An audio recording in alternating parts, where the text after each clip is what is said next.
Hi, everybody. Thank you so much for joining me today. I'm Michelle Morris with Consolidated Planning Group. Whether this is the first webinar you've been to with us or the 31st or anywhere in between, we really appreciate you being here. I love that people are out there learning, and that way there are more people who can help the community and be advocates for people with disabilities. So we really appreciate you being here to get yourself educated on some of these very, very important topics.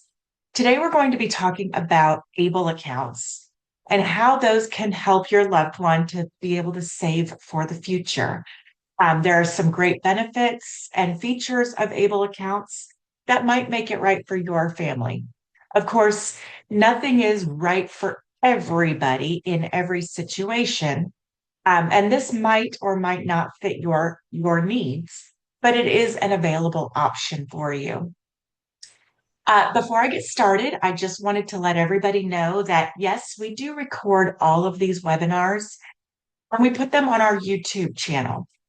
If you have registered, we also send an email where we have a link to the recording and we have the slides from the presentation.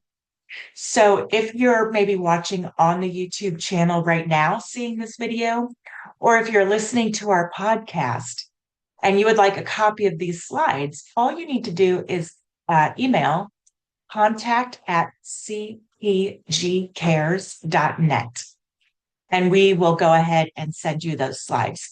My contact information is in the chat box. You can also call or email me directly, and I would be happy to get those slides sent out to you.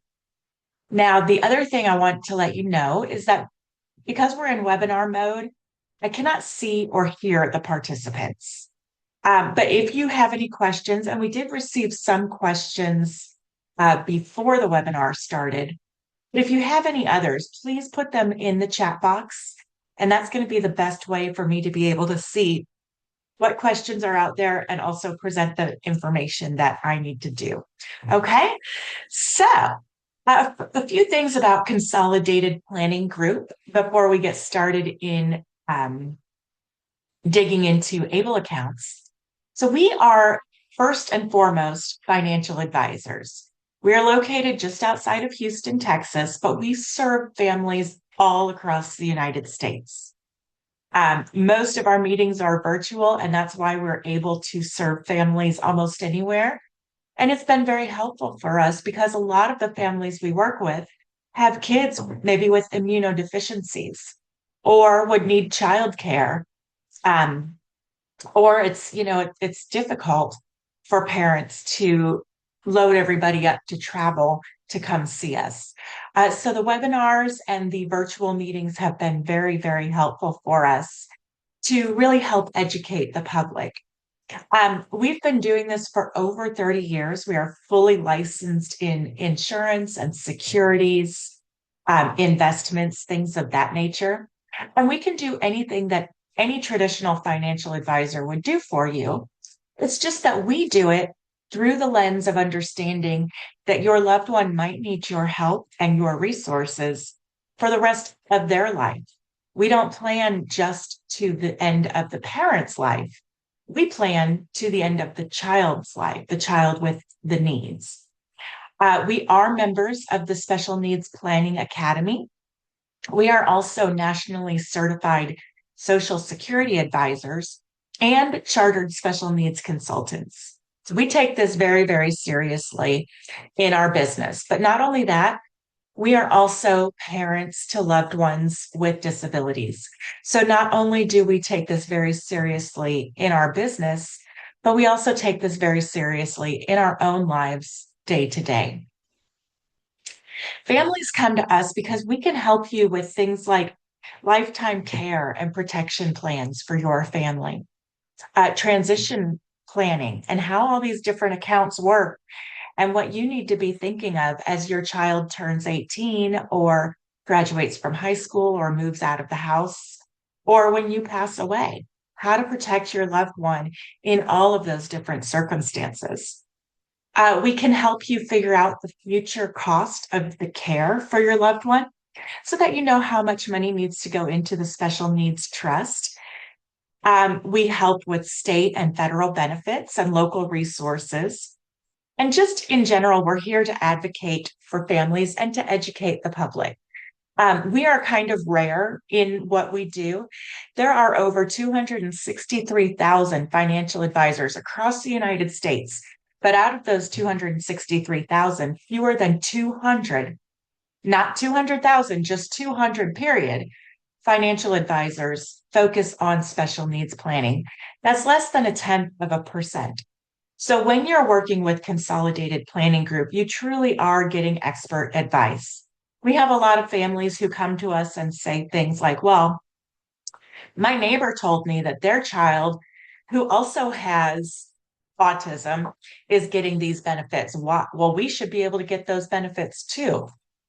Or my friend told me I should file for this because of my child, and we were denied. And well, not everybody, even though they might be very well meaning, not everybody truly knows the nuances of these benefits and the regulations behind them, how to get them, and how to qualify for them. So we can help you with those things if you're confused. We always say that starting now is the best time to start planning for your loved one's future care needs. First of all, it's going to help you sleep better at night, knowing that you have some stuff in place for your loved one. But also, it gives you a longer runway to be able to make small changes that would have a large impact on your family's financial future. So think about what's going to happen after high school. Is your child going to go off to an educational opportunity? There are a lot of great programs at colleges and universities and tech schools all across the country. There are even programs that help your child with support when they go away to college, living in a dorm setting or something like that. So we talk a lot about those options in some of our webinars, and you can check into those. There are vocational options and work programs available for our loved one. Do you think that your child might want to go out into a workplace and have that extra enrichment, that extra little bit of income, maybe, or maybe even volunteer work, just so that they can go out and make friends and have social connections? There are also fantastic residential options out there.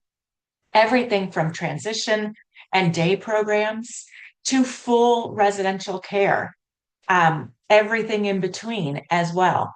So there are a lot of things that your loved one can transition to after high school, and you need to think about that before they get to that point. The other thing that we always say is that we want you to be very careful when you just think, oh, a sibling is going to take care of my loved one. That can create friction in the family and between both siblings and their families. So imagine that, brother and sister, sister is maybe going to go to college and have a career and a family, and you think, well, she can take care of her brother when the time comes when we can't do it anymore. Well, at that point, she's going to have other commitments. She might have her family, she might have her career, her own children. And it's a lot to do to take care of another person, to be that caregiver, as we all know. So she might agree to it now, but when the time comes, realize that she bit off a little bit more than she could chew. And she might start to feel a sense of resentment. And think about brother who has had this best friend and partner in crime for all these years. And now all of a sudden she wants to step into the role of caregiver, which might feel a little bit like an authority figure in this young man's life. And that could cause some issues too, right? So just be very careful thinking about who is going to be in charge and your successor caregiver for your loved one. Okay, so today we're really going to focus on the ABLE account. What is it? Who can use it?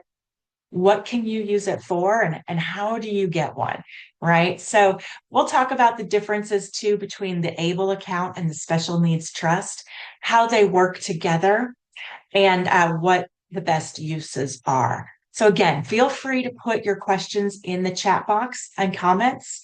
And yes, we are recording. We will send you these slides and the link to the recording later on today.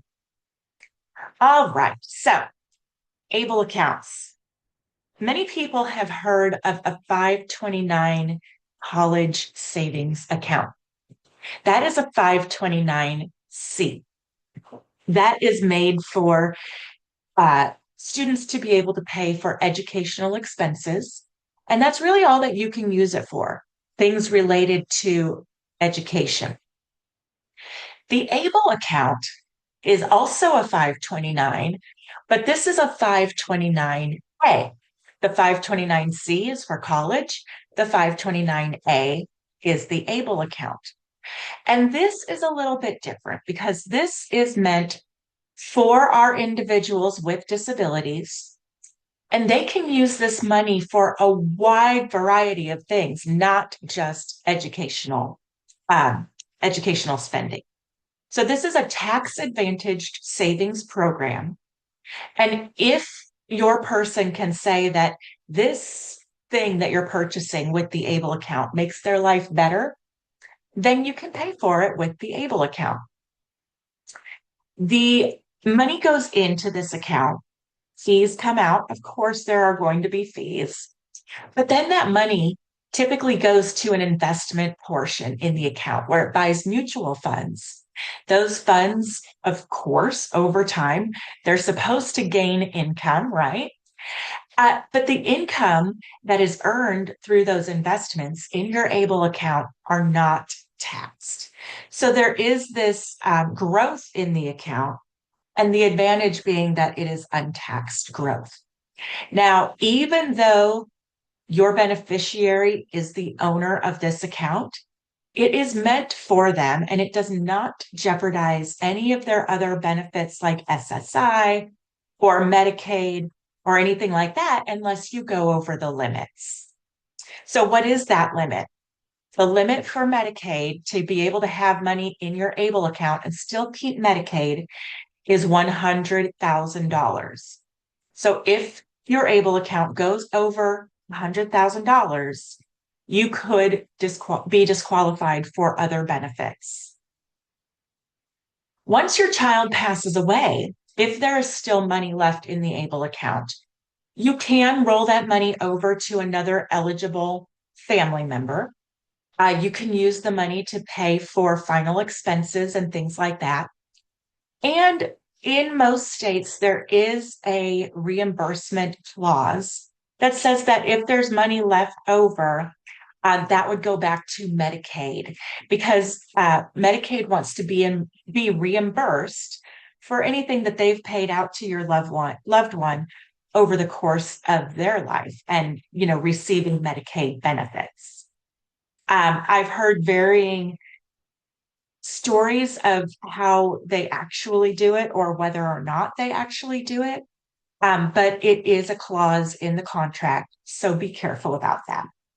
Some people have the feeling that, well, Medicaid has paid so much to help my family, to help my loved one. We don't care if they take the last $5,000 in the ABLE account.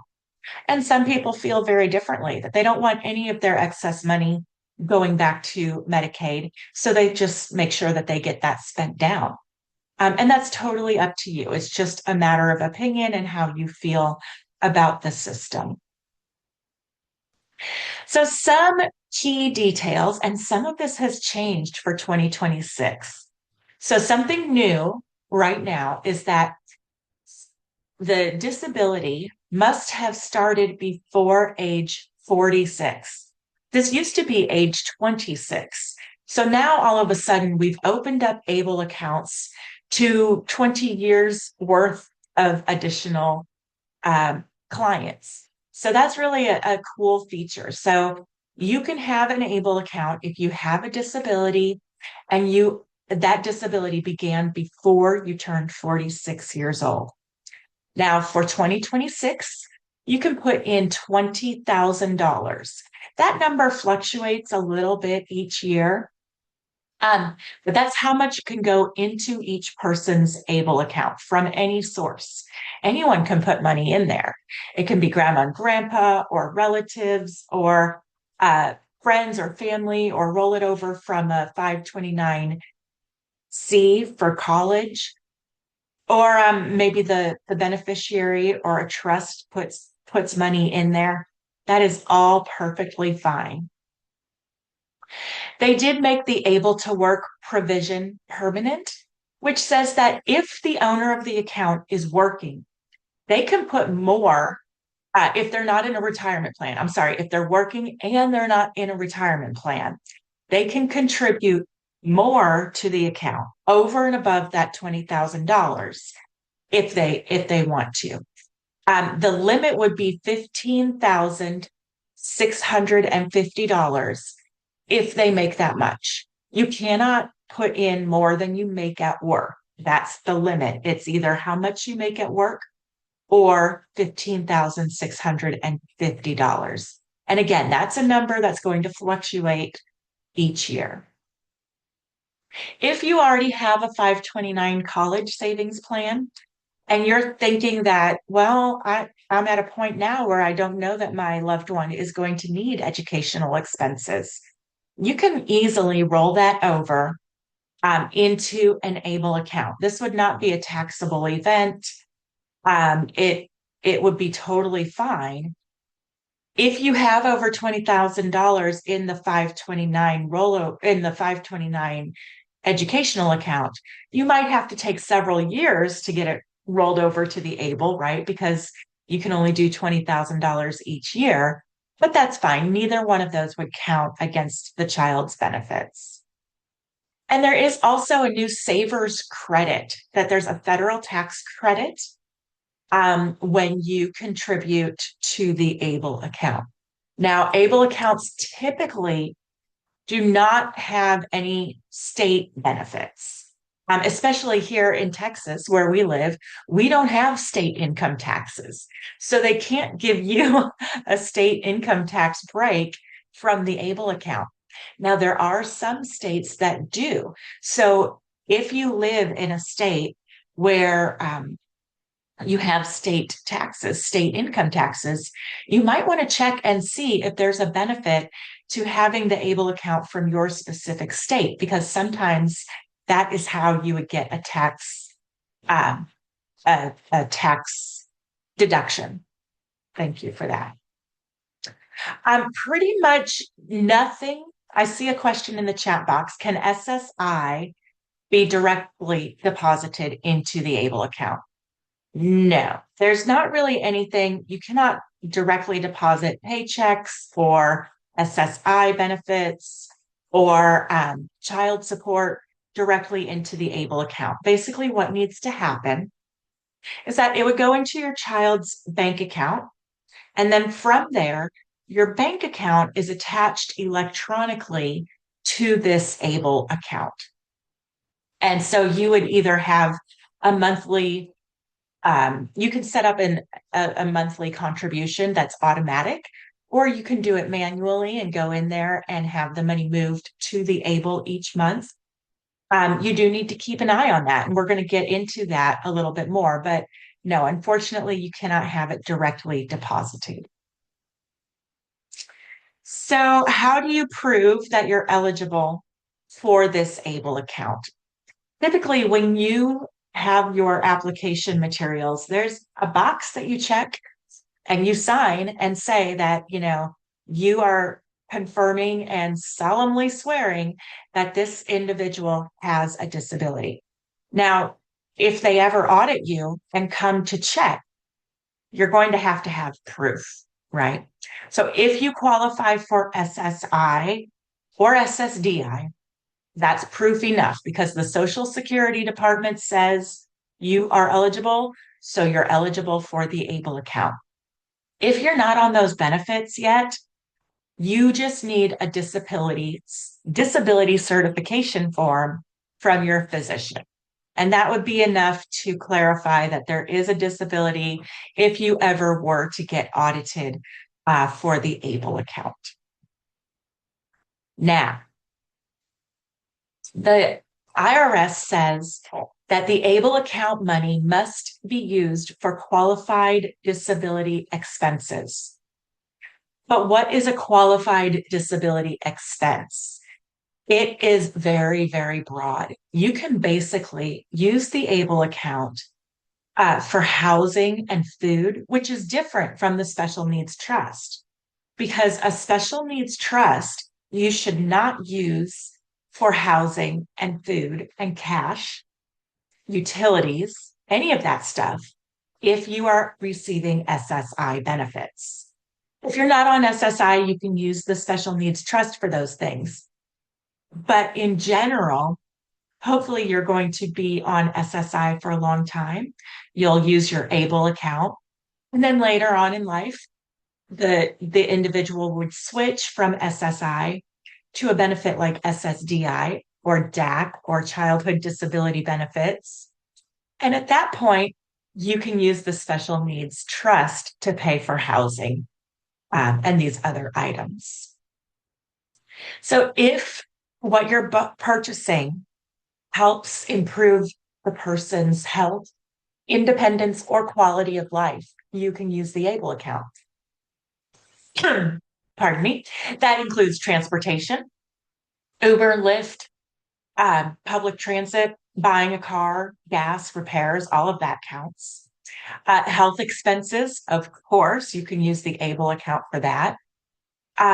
Basic living expenses, clothing, makeup, cell phone bills, electronics. You can use it for educational expenses like tuition, books, and job training.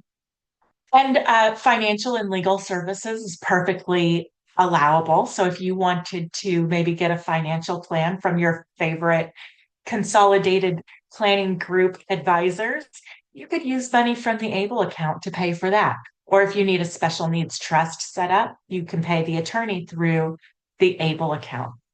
Those are all perfectly legal. So how do you open an ABLE account? So this part is kind of important because there are so many options out there for ABLE accounts. You are not limited to the ABLE account from the state that you live in. You can choose pretty much whichever one you want. And in some cases, like I mentioned, with Texas, there's not really a huge benefit to using the Texas ABLE because there's no state income tax or any other benefits for being a resident of the state and using the ABLE program from the state. Now, some states do have benefits for their residents using their program, but because Texas doesn't, you can pretty much choose anyone you want.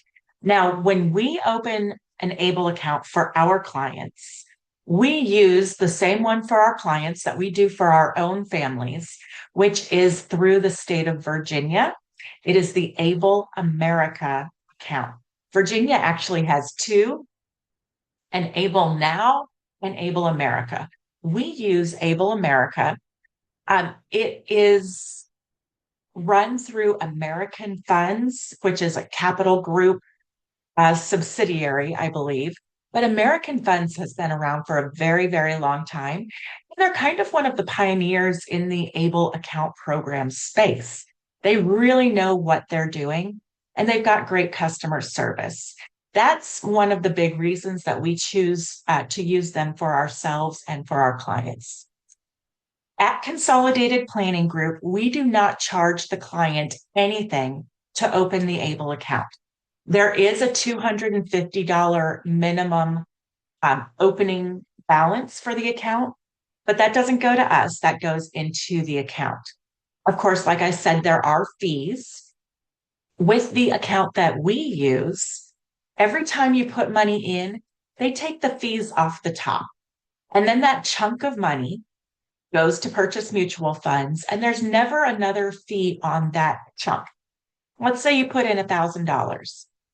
They automatically take 3.5% off the top, invest the rest of that money, and then that $1,000 never has another fee on it going forward. Then in 2 months, you put in another $1,000, the same process happens again. They take 3.5% off the top, invest the rest of the money, and it grows. Now, you do have choices in terms of how you invest that money, how much risk you would like to take on. Most of our clients go for a moderate growth income type of portfolio. You want it to grow. You don't want it to just sit there. That's completely up to you, and that can be changed at any time. And after, about uh, when we do a proposal, I'm sorry, lost track of myself for a second there. So you put your money in, you pay the 3.5% up front, but there's no ongoing fees. And what we have seen over the past 10 years is that if you're in kind of a moderate portfolio, those portfolios have been earning over the past 10 years about 7 to 8% annual average return. So historically, it has made up for that fee that you pay and earned additional income. And of course, there's the benefit that it doesn't count against SSI benefits or Medicaid. Now, how do you choose? Do you want us to do it for you? Do you want to do it yourself? And if you're going to do it yourself, how do you know which state plan you should look at? Well, that's where the ABLE National Resource Center comes in. This is a link that you're going to be able to click later when you get these slides. You can click this link, and using this resource center, you can pull up to three states to compare at a time, or three different plans, and see what they offer, what you like, what you don't like.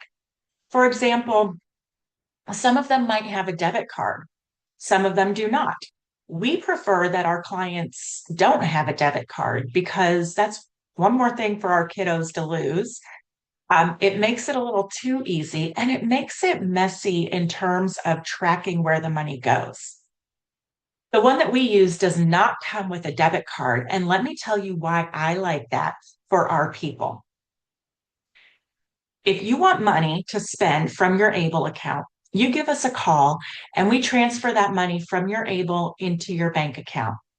Then from your bank account, you spend that money within the same month, and it won't count against SSI benefits or anything like that if you spend it in the same month.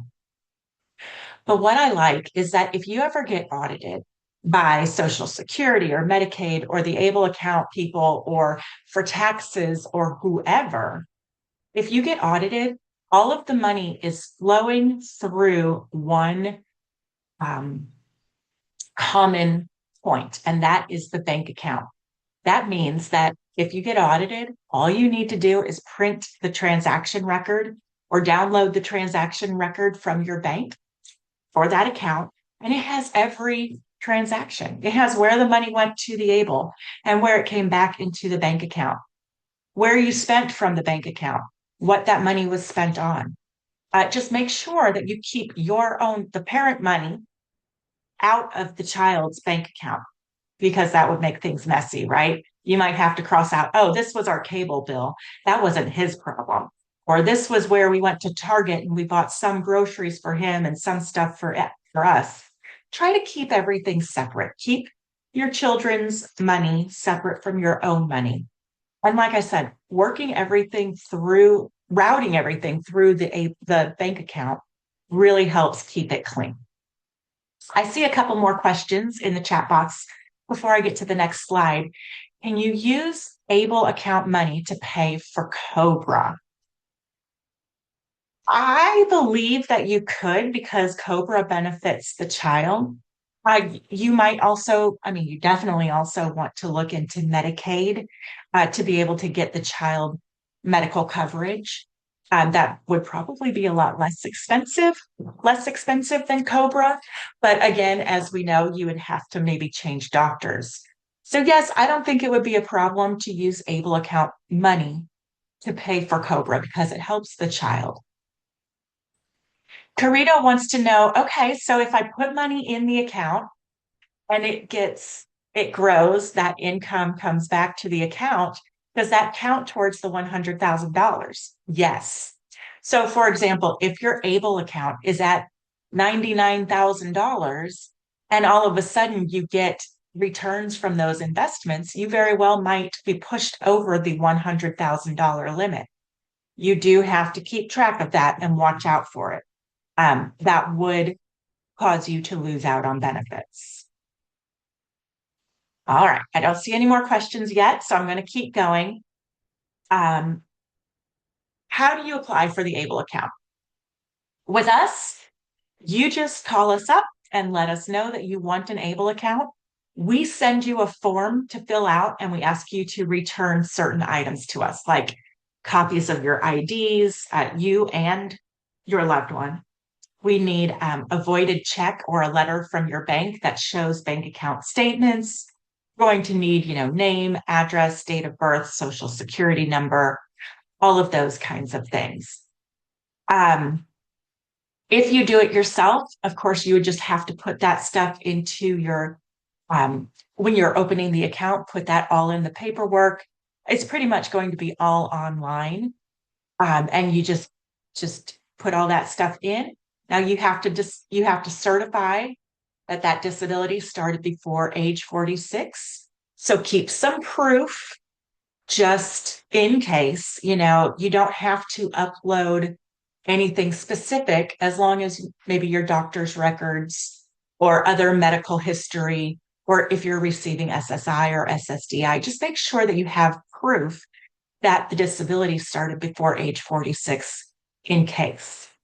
We've never heard of any of our clients' ABLE accounts getting audited. That's me knocking on wood. But just in case it happens, just have some proof, okay? You can act as the authorized legal representative for your child if they're a minor and they need help managing the account money. You would have to, of course, have your own ID and information ready to go into the application. And the reason that you need a voided check is to show in print what the routing and account numbers are, and that your name is on the check on the account. If you don't have checks, I know a lot of time people don't have checks anymore. We can do either a letter from the bank that shows the names on the account and the account numbers. We can even take a bank statement as long as it has that information. I see in the chat box that CB would like to know, is the cap a lifetime cap or is it annual? Would it be within the limits as long as you spend down the gains? So the annual limit, like I said at the beginning of the webinar today, there is an annual limit and an overall limit. So for 2026, the annual limit is $20,000, and that fluctuates a little bit each year.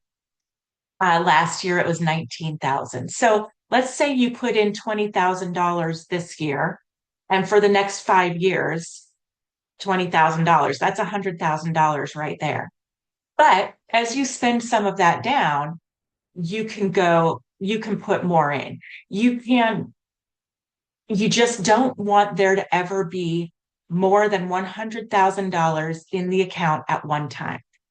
Now, for the yearly limit, they do, you can't put in 20,000 and then spend 5 and put in 5 more within the same year. You have to stick to the yearly limit. I hope that makes sense. Okay, so again, let's talk about what happens with your money when you put it into an ABLE account. It's not just sitting there like in a vault or a savings account at a bank. It functions more like a high yield savings account or an investment portfolio kind of mixed together because it has this legal shield around it for your loved one. But it does grow like with investments because it purchases mutual funds, right? So money in the ABLE account is considered exempt. It does not count towards that asset limit as long as it's under $100,000. Now, sometimes people come to us and they say, hey, I saw on the website that you can have 500,000 in your ABLE account. That's actually the limit. Well, yes, you can actually put up to like 500,000. I hope I didn't say 5,000. Anyway, you can technically put up to like $500,000 in the ABLE account. But if you do, you're going to lose SSI and Medicaid. And of course, we don't want that. We need Medicaid, we need those waiver programs, we need SSI. Um, so if you go above 100,000, you're going to mess up those benefits. Now, you get to choose what happens with your money. If you want it just to sit there in cash, you can. You can put it in a money market portfolio that's basically just going to sit there. There are some ABLE accounts that have just a kind of a bank account cash option. Sometimes they have both in the same ABLE account. You can have some sitting in cash and some in investments. Um, you can have those investments at any risk level if they are professionally managed. So that's pretty cool. Anywhere from conservative to aggressive. And that's better for long-term goals like buying a home or using it for a vehicle or something in the future. If you truly only need money to be spent very, very short term, then there's no harm and it won't lose any money if the stock market drops. Um, so the cash option might be more of a safety net if that's how you feel, if that's what you want to do. And that would be FDIC insured if you put it into the interest bearing cash account. The wealth building part of the account is that the money grows tax free, whether it's in an interest bearing cash account or if it's going to purchase mutual funds, it's going to build, it's going to have interest on that money. And the interest or investment gains are totally tax free. Our clients typically have those reinvested rather than pulling money out each year. That way, the money can grow with compound interest and time. But anytime you need that money, you can take it out and use it as long as it's for those qualified disability expenses. If it's something that can be construed as achieving a better life experience for your loved one, you can use it. You don't get a 1099 at the end of the year for that interest. You might get a statement that shows you information about the account, but there's no need to worry about that. You get your money out by using a debit card or transferring the money back into the bank account. Some of them have a Visa or MasterCard debit. You can also use something called a TrueLink prepaid card, which is a not a credit card. It's a prepaid card that is used specifically for individuals with disabilities. And you can transfer money onto the TrueLink card for your loved one to be able to use it. It comes with a lot of supportive controls, parental controls on that TrueLink card. But like I said, I prefer that everything flow through the bank account. And then that way you have one easy place where you've kept track of where that money has gone and come from. Now, if you do it, again, if you do the ABLE account through our office, all you need to do is give us a call and we'll get that money transferred over for you. The reason that that might be a good option for people, it does sound like it's a little bit of a pain in the butt. I get that. You don't want to necessarily have to call us. You would probably rather just go online and transfer it yourself. But we've had cases where people in other states with other programs have done that, and they've messed up those rules about how much you can put in each year and how much money you should have in there. Whereas if you go through us, we can keep an eye on that for you and make sure that you don't jeopardize any of your loved one's benefits. So that's up to you whether you feel that that's a benefit or not. Okay. Now let's get a little bit into the special needs trust. People often ask, well, if I have an ABLE account, do I still need a special needs trust? Or if I have a special needs trust, do I still need an ABLE account? Our answer is yes. These two things work really well together because the rules are a little opposite of each other in some ways. So it's not really either or. You should consider having both. Think of the special needs trust as long-term savings, kind of like I would think of my 401k retirement planning money. That is for 40 years from now. That's what the special needs trust is for. When you, as the parent, pass away, maybe your life insurance is going to flow into the special needs trust, your retirement accounts, any assets that you have left over at the end of your life can go into the special needs trust.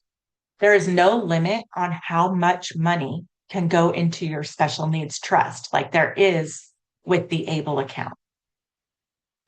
Not only that, but the special needs trust, unlike the ABLE account, you cannot just use it for anything at any time. If you're still on SSI benefits, you should not use that special needs trust to pay for housing. So, anyway, think of the special needs trust as the money you're putting in the safe. Think of the ABLE account as the money that you're putting in the wallet. That way, it's there for you to use when you need it, but you're not necessarily just spending it all at once, all at the same time. It's for day-to-day spending, and it's a lot more flexible. So this chart is a very good resource, I think, for understanding the difference between the ABLE account versus a third-party special needs trust. Again, limited contributions to the ABLE account, unlimited for the special needs trust. No money that you put into the special needs trust would count against their SSI or Medicaid benefits or anything like that. There is the limit on the ABLE account. Now, when you put money into the ABLE account, that's usually going to be cash. If you put money into the special needs trust or assets, it can be anything. It can be an IRA, a 401k, it can be life insurance money, it can be a house, it can be pretty much whatever. When you have the ABLE account, you are in control of it. The beneficiary technically has the control. Of course, as their parent, you can help guide them with that. With the special needs trust, it needs to have a trustee. That can be you as the parent. That can be another relative, a sibling, a loved one, or you could hire a corporate trustee if you wanted to do that. The ABLE account you can use for housing. Those distributions for housing and food and cash, it does not matter. But with the special needs trust, if you're still on SSI benefits, you would lose out on a third of that benefit if you use the special needs trust for housing. So that would be for really a lot of things to do with housing. Utilities, you can't pay electricity and gas and those things with it. You cannot pay for mortgage insurance. You cannot pay rent. You cannot get cash. You cannot pay condo association fees. Things like that are related to paying for housing would reduce the SSI benefit. Now, the ABLE account, we talked about those tax-free earnings, and you can use the money tax-free. When you pull money out, nothing happens. With the special needs trust, the income and the gains are generally taxable. Okay, so there would be a little bit of a difference there. And then finally, one big difference between the ABLE account and the special needs trust is that Medicaid reimbursement that I talked about. So when the beneficiary passes away, the state can recover some of those Medicaid costs that were incurred after the account was opened. So they can come back and they can reclaim some of that money. Now, with the special needs trust, there is no Medicaid reimbursement on the third party special needs trust. That's not the beneficiary's own money. Medicaid is not going to come back and claim that for reimbursement. Um, you can leave it to a beneficiary, a secondary beneficiary after your loved one passes and no longer needs the funding that is in the special needs trust. Now, when we figure out for our clients how much money should you have in your special needs trust when you pass away to make sure your loved one is going to be taken care of, we try to run it to make sure that it's going to be a minimal amount left in there because we don't want you to put too much and it not be needed. Of course, we also don't want you to have too little in there and not have enough to care for your loved one. So we plan a little bit conservatively to make sure that if there are any surprises, it's going to be, okay, we have too much money. That's usually a good thing, much better option than having too little. Now, on that last point, third party special needs trust. That's important. There are two different kinds of special needs trusts, the first party and the third party. The first party special needs trust is for the individual's own money. If they get money, like maybe grandma and grandpa accidentally just leave money straight to them instead of giving it to the third party special needs trust in their will. So now that money has to go into a first party trust because it's the child's own money. It was not left to the trust. Maybe your child is disabled because of um, a medical mistake, and there was a lawsuit, and you got a settlement that is in the child's name. That money belongs to your child and would have to go to a first party special needs trust. Um, Maybe there we go. You should be able to see it now. Maybe the money is from your child working and they want to put money into their special needs trust for later. That would go to the first party. So the difference between the first party and the third party is that the first party is also subject to the Medicaid reimbursement clause. Okay. So the third party special needs trust is ideal. First party will work, but you are going to want to spend that money first. Okay, don't see any more questions right now. So we're going to go on to talk about, to wrap things up here. I only have about 5 slides left. So any remaining questions, if you want to get those into the chat box right now. We help families with all of these different kinds of things. A lot of it we cover in our webinar series. We do these 2 or 3 times a week. So hopefully it's a very good library of information for the families and for the communities that we serve. But we talk about developing a comprehensive special needs care plan, those future costs of care for your loved ones, just to make sure that they have that continuity built in. We talk about the waiver programs, SBI, ABLE accounts, how to designate beneficiaries correctly on your account so that the money goes to the right place. We talk a lot about special needs trusts and how to fund them and how much money should fund them. We do residential and residential communities, summer camps, educational programs, things like that. We even have sometimes attorneys on to talk about things like guardianship. You know, guardianship can start, the process of getting guardianship can start within about 6 months of that 18th birthday. Many things like applying for SSI has to wait until after the 18th birthday, but getting the guardianship process can come a little bit earlier. Here is a question from the chat box. How long does it take to move the money from the ABLE account to the bank account from the time the request is placed with us? Actually, it's not because of us, but because that money, remember, is purchasing mutual funds. So in your account, they have to sell some mutual funds. They have to sell some of those investments to get the money and then transfer it to your account. So it does take a few days. So you do want to definitely plan ahead for the money that you need to get and how you're going to spend it. The other thing to think about is, you know, let's say you want to purchase a larger item like a car for your loved one. You bring that money into their bank account, and now their bank account might be sitting at $10,000 to purchase a car. That's way above the $2,000 limit, right? Of course. So, as long as you spend that money back out of the account and you show it came from the ABLE, it went to purchase the car, and all of that happened within the same month, and that money is back out of the account by the end of the month, they won't count it against you.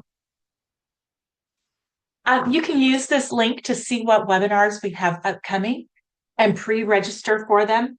When you pre-register, you automatically get confirmation and the link, so you don't have to search for it on the day of. You also get reminder emails. You can ask questions ahead of time. And you can also get that email after the webinar where we send you the slides and link to the recording. This is our entire team at Consolidated Planning Group. 4 financial advisors. It's 2 sets of husband and wife. And we have a fantastic team behind us holding down the fort and making sure all the paperwork and everything is taken care of. All 4 financial advisors work together as a collaborative team on every single client. So you don't just get one, you get 4 advisors. We're independent, which gives us a lot more flexibility to be able to customize plans for our families that we work with. And we find that very, very helpful. All right, one more slide, and then I'm going to answer any remaining questions. So here's how you can schedule a completely free initial consultation with us at Consolidated Planning Group. Now, remember, we are technically financial advisors and special needs planners. So anything under those umbrellas is what we help with. We can refer you to an attorney for anything that an attorney needs to take care of for you. We can answer your questions about state and federal benefits, local resources, all of that kinds of stuff. What we do with this free initial consultation is we ask you to take about 5 minutes to fill out a quick information sheet about your family so that we know what we're walking into. Before I open up this Zoom meeting, I know at least some names and basic information, right? We cannot meet with you without that information. So you'll find that you'll get the questionnaire. Then we have our Zoom meeting with you. It's usually about 30 to 45 minutes. You're able to ask any questions that you want to talk to us about, get some advice for free. We look at that information sheet, and there's a couple spots on there where we know to look to be able to give you some help. And then we can go into how we work as a company and what we charge if you wanted to do a plan with us, or if we would charge you at all for what your needs are.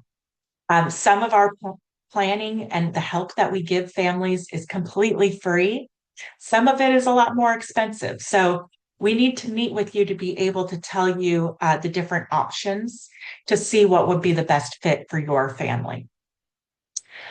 You can call or email the office. You can use the QR code, or you can call or email me directly, and I'll set up this meeting for us. Also, of course, this page has our YouTube channel, Instagram, a link to our podcast, and our Facebook so that you can keep in touch with us and look for more information. Denise wants to know, since we can only have 2,901 from SSDI. Okay, so 2,901 is the amount of income that you're allowed to have each month. And actually that has gone up a little bit this year. The new amount, Denise, this year is $2,982. That's the limit on the amount of income each month that you can have and keep Medicaid. The way they figure that limit out, by the way, is it's 300% of the full SSI benefit. So this year, the full SSI benefit is $994. That times 3 is the $2,982. So you can make $2,982 each month and still be able to keep your Medicaid. You would lose SSI in that case. Anyway, um, so how do you get money out of the account and into the ABLE account so that you don't get penalized? Well, first of all, when you set up the ABLE account, you can set it up and say, okay, we want you to automatically transfer $500 a month, or we want to wait and see how much money we have in the account and not make it automatic, but we'll let you know each month. And all you would need to do is call us, and we would transfer that money for you. If you do it yourself, those are things that you would take care of when you set up your account. CB, I think I see it. Yes, I see it. Is it okay to take some money from the ABLE account and put it into the special needs trust to stay under those limits?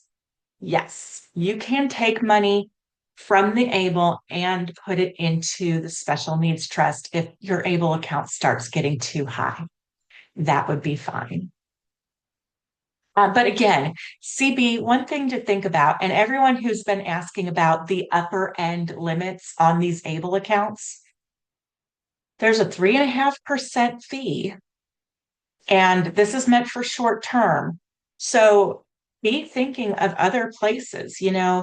Let's say you're getting SSI, you're charging your child rent each month of, I don't know, 500-600 bucks a month for rent. That's going to reduce the amount in their bank account each month. And you definitely should be charging your children rent if you don't know that, if they're receiving SSI. So that $500 that you take from them for rent, you definitely want to move it from their bank account to your bank account to show that paper trail. But then that money becomes yours. You can do anything you want with it. You can put it into their ABLE account. You can use it to pay for food and groceries or medical needs or anything for your loved one. You can put that money into an investment account under your name that you eventually leave to your child in the future. There are a lot of options. So think about those things and what is best for your family. And these are things that we can help you think about and walk you through. Why charge rent? Because if you do not charge your child rent, that is what the Social Security calls an in-kind payment or donation or in-kind something or other. One of you might know the right term, and you can put it in the chat box. But basically what they're saying is you're giving your child this gift by not charging them rent. So they don't need to receive as much SSI.